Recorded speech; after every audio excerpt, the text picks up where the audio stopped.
Hello everyone, today I'm going to show you how to use Pushcut with Siri Shortcuts on iOS device.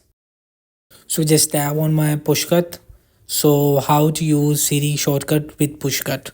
So I will just tap on the top left corner of three dots. I will just tap on it. So from here you will see the last option is shortcuts. So I will just tap on it.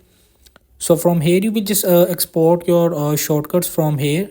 So I will export it already. So I will just select the shortcut that show screenshots. So I will just tap to command to this new notification. So when I was just tap on it, so here you will see that the first thing is that you will just buy the subscription of monthly, annually or lifetime, and when you will able to run shortcut and scenes automatically on your automation server. So that's it.